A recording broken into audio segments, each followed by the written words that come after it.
Welcome all to day 11 of our 99 days. Today we're going to talk about care for others. This subject came up after a post of one of you in the group. Thank you for that. And before we get into that, I just want to reflect back on the other question in the group about taking notes. I think it was already answered by the person who posted it himself, reflecting back on himself. And I like the comments of the other two. And there's absolutely a very valuable thing in handwriting notes, in the sense that it connects directly with you. Not when you're typing notes, but when you take notes handwritten. But there's also something like being in the present moment. And being in the present moment while listening or sensing into the video, and at the same time being in the present moment taking notes, might be a little complex. So I would agree with the suggestion, just open up to the sharing. Take like 10 minutes extra afterwards and just sense what comes up as the most important things that stand out, or things you want to explore further, or things you had questions about, and just make a note. Either what your question is, or make a note on which day you had that question. And so in case you want to look back at the video later on, you know where it is.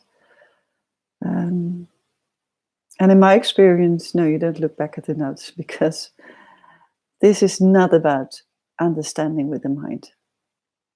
These 99 days are not about understanding with the mind. It starts there, and that's the phase where we're in right now. And hopefully, and I wish it for you all, that after these 99 days, or during these 99 days, it becomes knowing. And then it's just like a knowing in the sense of like it's a truth, whatever you've taken out of this, but that is a knowing for you. And you know the difference when it's just an understanding, when it's just an understanding in the mind, and when it really is a knowing. And it's a subtle difference, a really subtle difference. And you can only say yes to that once you experience the knowing part.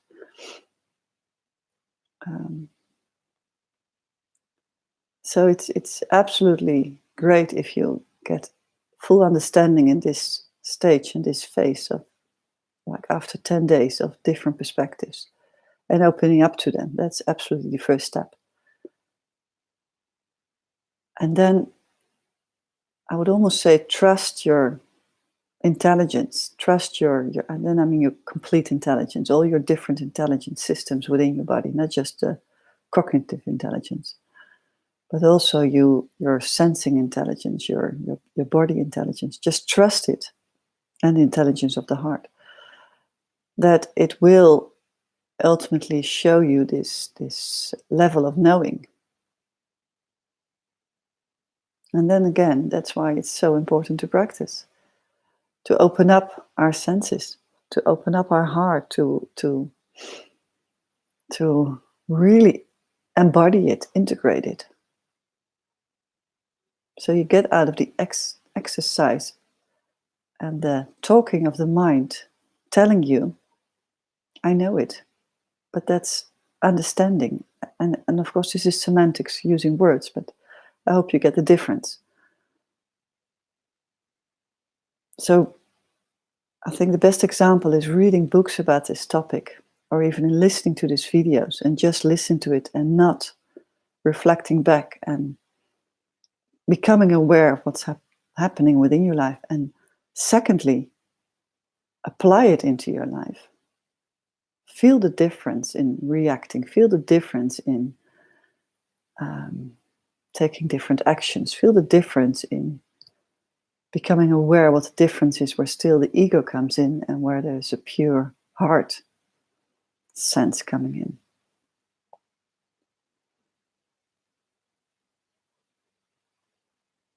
So in that sense, these first lessons, and I really value that it's perceived valuable. I'm really grateful for that.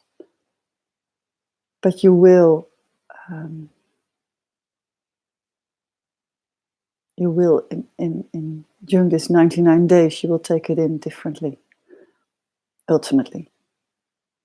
And then you will find your language to explain it to others, if asked for.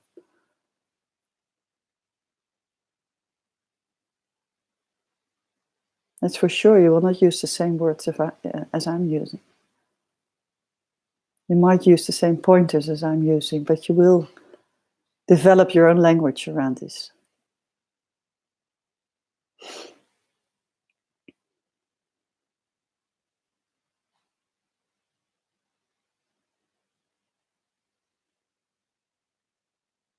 And I did take notes when I listened to teachers at times, and at that moment it really felt like I want to grasp onto this. I really want to get this, especially when the ones that were really close to me, the teachings that really hit me directly. And honestly, for once I never look back. Secondly, I can't even remember what those specific topics were. And thirdly, I trust that it will become relevant. If I haven't got the message yet, it will become relevant when it's time. Sorry. So just go into trust and just reflect back after the session and write down a few pointers for your own reflection as a reminder and for your own, because at that moment it was important, or it felt important, or it needed to be seen. And in that sense, taking notes is really valuable after the session. Well, thanks again for sharing that question. Because all those questions give me the opportunity to, for once, get a sense of where you are, and secondly, to just elaborate on it. And again, take what resonates. Also in this advice, or if I wouldn't even call it an advice, it's just a reflection on how I perceive it. So secondly, this session is about caring for others, and it's to me it's a amazing topic, and it gave me huge insights on just seeing the difference between empathy and sympathy, and a real difference. And this is not a direct answer or reaction to the post in the group. And it's very valuable that you recognize the differences in relationships and what it does with you, and what it has done with you, and what it still does with you. And it is a painful process that people see you differently. And it still is for me.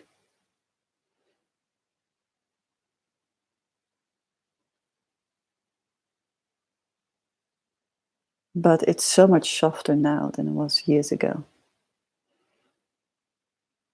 Because now I understand what my role was in that play, what my role was in that situation, in those relationships. So to take it, how shall I start with this one?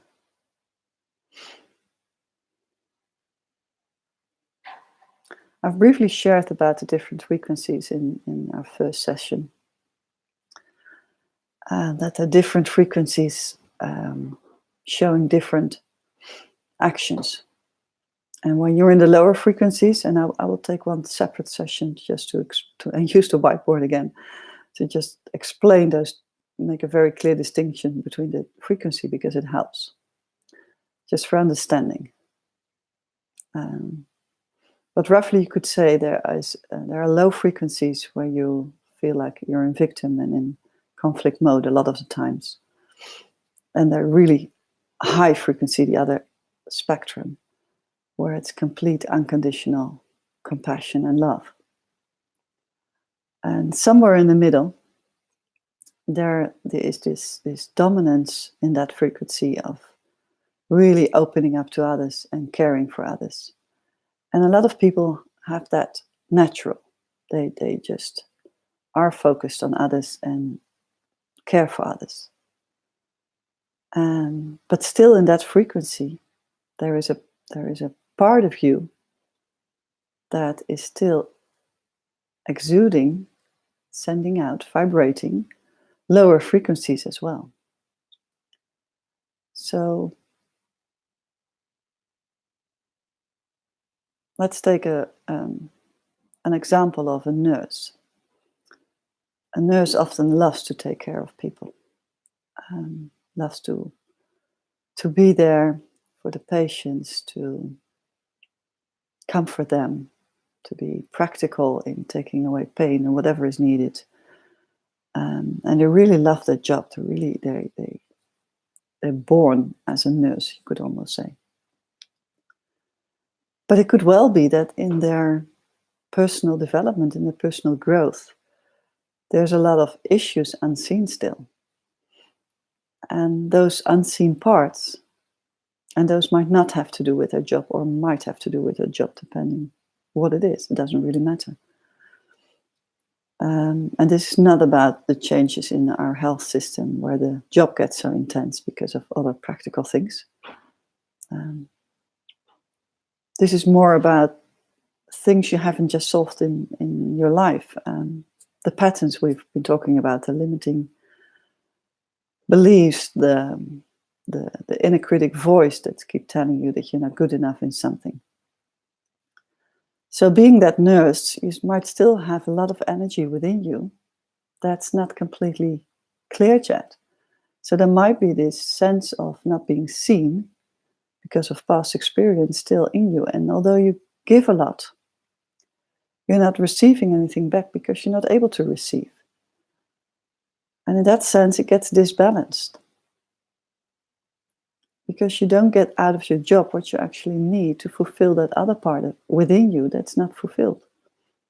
And obviously, you can't ask that from the position of a nurse. You can't even ask that from the patients.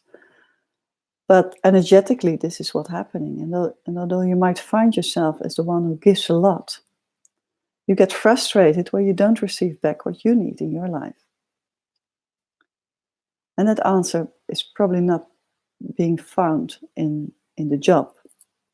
Other personal growth or self-reflection is needed to clear that, or an awareness on those items. And you can imagine if those low frequencies keep coming in, it's also draining because it's just simply out of balance. And you could say the same. You just not could say the same about relationships. When you have imbalanced relationships with friends or loved ones, and you keep giving and advising and listening and really feel you're completely there for the other person, but at the same time, there's something that you don't acknowledge in yourself, which is also there, but you don't, either you're not aware of it, and if you are aware of it, you don't ask from an adult state. So not from a victim role, but from like, I need this, I need to be seen in this, or I need to be taken care of as well, or I need to be listened to, or I need to matter as well. Or whatever the theme is that's still in your system, then taking care of the other person and being there for the other person. And it can just be the good friend who's always listening and who's always giving perfect advice. But in that friendship, the friendship is not balanced. Because either you don't ask for what you need, or you don't get what you need. because the other person might not be able to give it to you. Or he's coming back with kind of the same disbalanced frequency, and he or she is only getting something out of the relationship, but meanwhile also sensing that this balance is not right. And then the frustration from the other person might come up with like, well, I'm always the one who's sharing here. You never share yourself. You never say something about yourself. And you were thinking like, I was the one who was always listening. And you don't even appreciate it.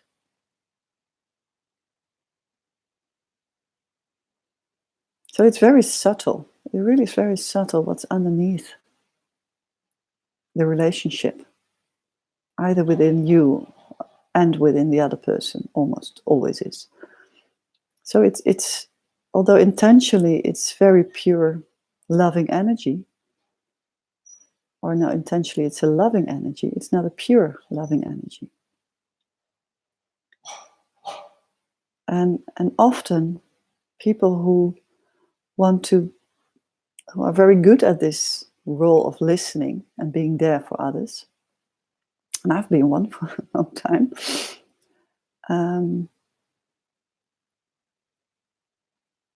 there's also there can also be a tendency of like, I know it better than you. I can see where you are, and I'm going to tell you where you are. I'm going to give you advice because I see the complete picture. I can see your blind spots. I know what you need. I'm going to tell you what you need. But in my experience, the other person cannot hear that. And then you get into kind of like this fake coaching position that you think you're helping someone else by asking even open questions. But for once, you're not officially asked to be in that position. So the ones who wants advice or think you want advice is not asking you to become the coach. Like, can we do this role play because I have an issue here and I need advice. Can you be my coach now? That doesn't really happen often in friendships. They can ask for mentor advice, like, you're an expert on this. Can you please help me with this? Because you have enough knowledge about it. But that's something different. That's not what we're talking here. This is about the advice that's been given, or even in the listening that's been given. So the openness to the other person's story. And meanwhile thinking, while you're listening to the other person, oh, I really know what you need. I can see it clearly. And the more you get into this self-awakening and awareness, the more clear you become where the other person is stuck. So it's very tempting to point that out every time.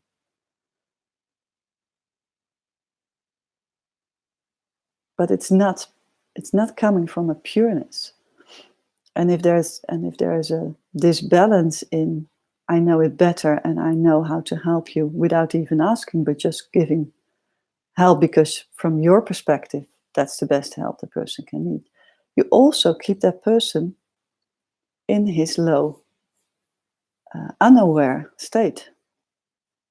So you might keep confirming the victim role of that person you feel sorry for. And then you really get into sympathy. And being sympathized with someone is in itself, in its core, not really a positive energy. Because you feel sorry for the other person. And that's something different than being compassionate for what someone went through.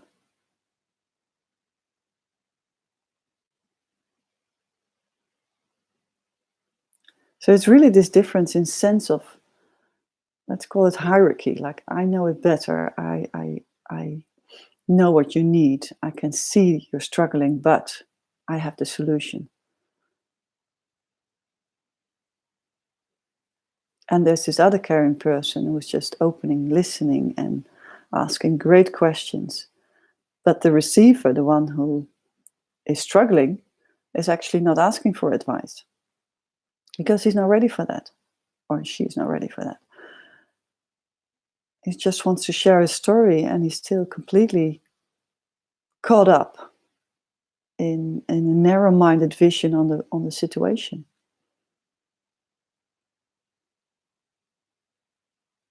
Even when the person asks for help, you still need to be very careful whether that person is really asking for help or just want to share his story, or just want to share his drama, or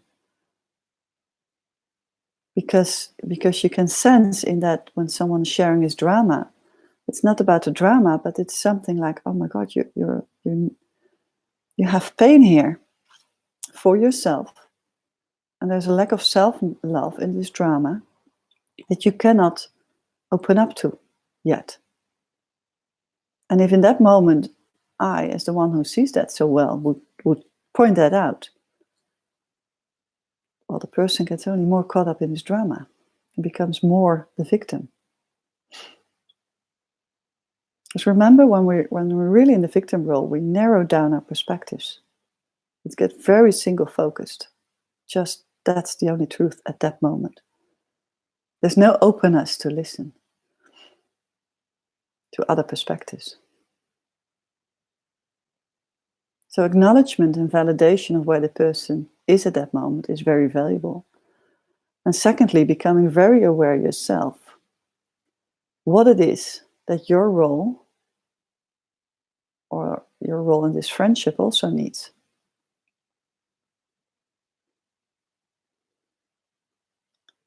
And put it to the extreme. If someone gets angry with you or ignores you or leaves you because that friendship is at that moment no longer okay for that person, or it feels very uncomfortable or very stressful, if you're really coming from a pure frequency of love, you can be very sad about it and you can grieve about it. But you can also perhaps see like it's all good. We all go through our own journey. We all have our own path here.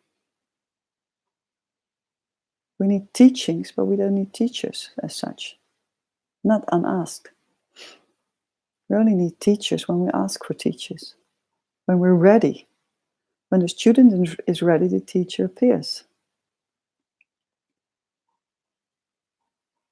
And in every situation, any one of us is always the teacher and the student at the same time.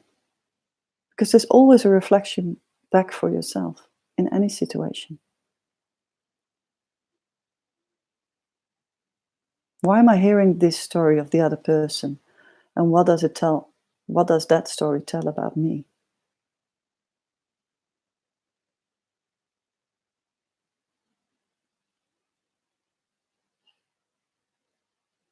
And when you really come from a high frequency of pure love, light, and bliss, and there's this pure unconditional love at that moment, pure compassion.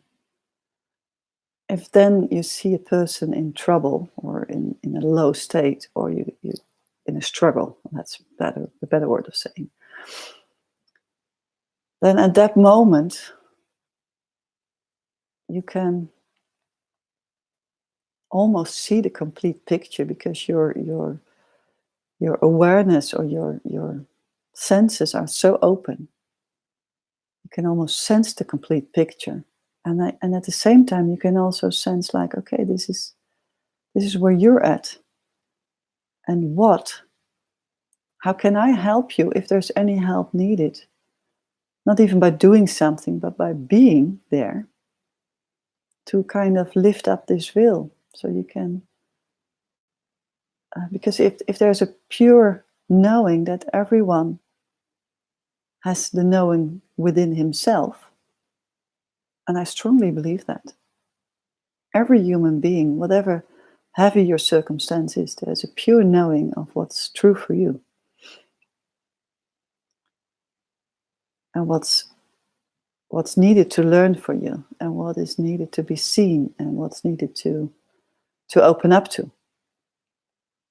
And if you come from this high frequency to this other struggling person, You might be able to see the complete picture, but the only thing you can do at that moment is being there purely with unconditional energy. So pure love. That's pure love. Just to open your heart and just see if you can release energetically what's being stuck. And it could well be because that person feels so much trust in that moment, it opens up. You kind of create a field of love, and the other person can open up in that moment and share what actually is really the core issue of his problem, because he gets to see underneath the veil that's blocking his vision. And he can sense in like, oh, I just need to be seen here, or I need to be, it hurts me that I don't matter in this world, or whatever the theme is. And then you don't talk about the drama anymore, or the story at that moment, but you go to a deeper level, or you do talk about the story, but you can sense that there is a different connection with that other person.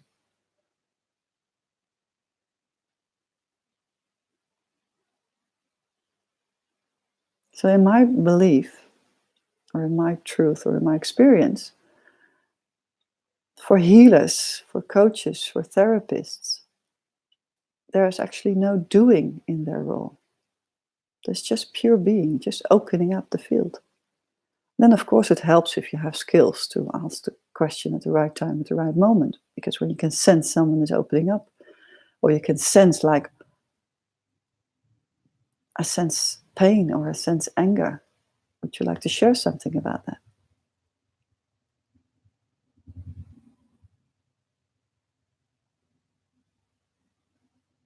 And the most difficult thing is for being in this role, and whether it's professional or not, and whether you're just being a very good friend or a relative or a partner, to just leave your neediness in that moment outside.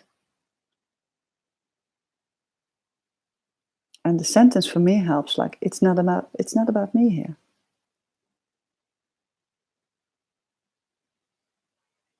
Well, it never is, but in that particular moment, it definitely is not about me.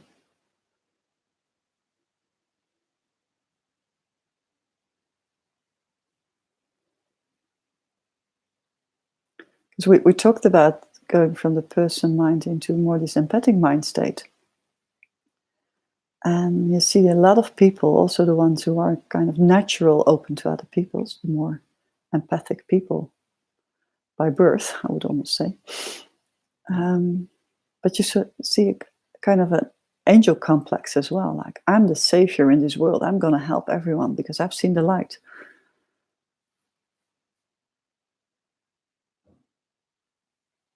But who are you to help the other person? Who are you to know it better than the person himself? I don't know what your truth is. I don't know what your path is.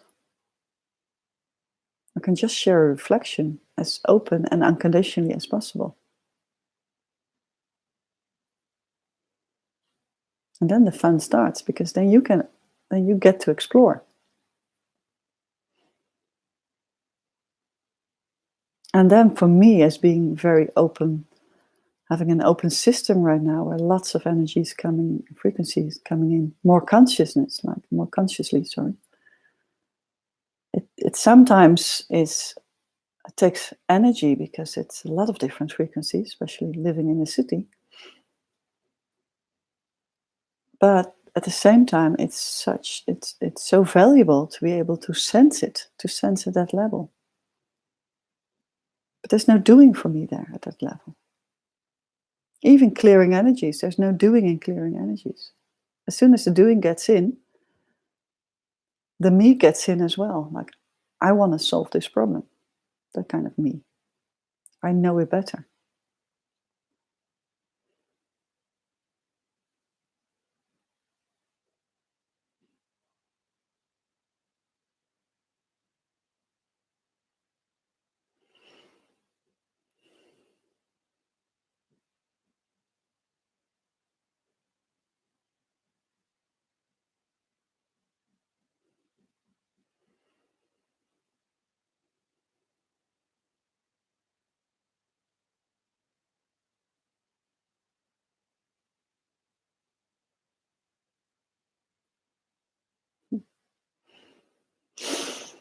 Hmm.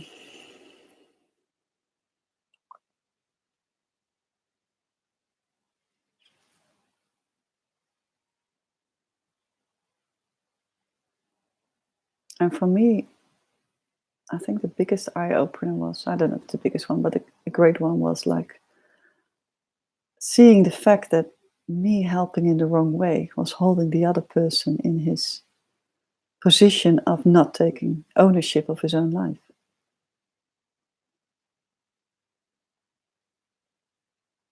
And I believe that everyone can only become really happy and reach this level of love when you take ownership of your own life. Really ownership of every step, every choice you make, every choice you have made.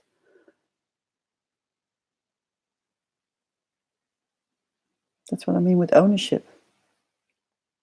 Some people use the word responsible, but I don't know. I don't resonate with that word. For me, ownership is like really owning what you're doing, owning your actions, owning your thoughts, owning your emotions, owning your roles, owning your awful behavior. It doesn't really matter, just owning it. And then from this level of ownership, you can go into empowerment.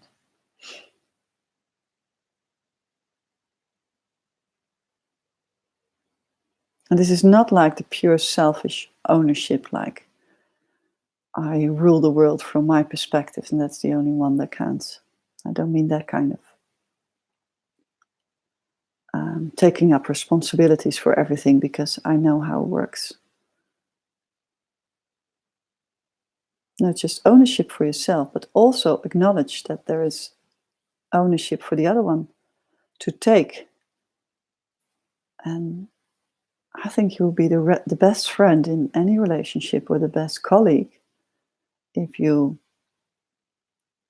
um, positively influence or let the other person see that he can take ownership of his life, that there is a choice always. There's also a choice to ask for proper help.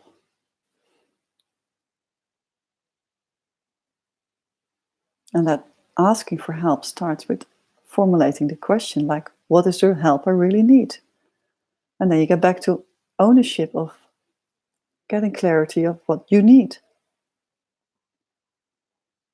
And sometimes it can be the neediness to share drama, just for the moment, just to get fully into drama. But just own that. I needed that drama at that moment. I just needed it.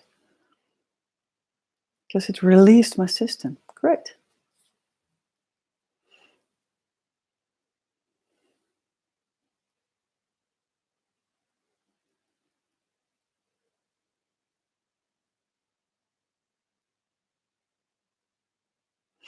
So I hope what I shared today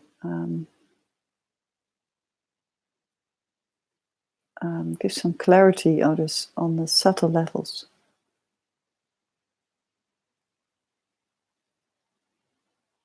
And here also the mind is really tricky, really tricky.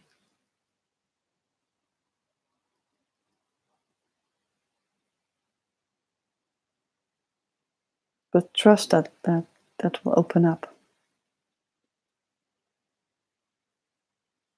If you practice more getting into this present moment, opening up your heart,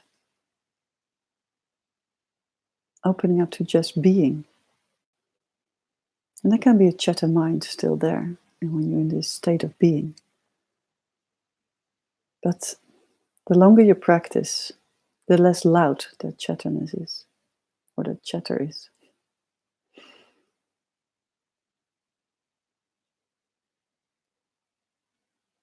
And the longer the moments of silence and peacefulness are there. And then the next state is just to integrate this, is like this, what I've mentioned before, like always one eye within and one eye outside. And one eye within, I mean just being connected to presence. And outside, being there at service for others, to others.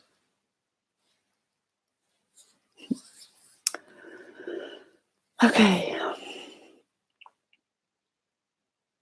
That's it for today. I wish you a lovely day. It's sunny out here in Utrecht. Very sunny, very bright day.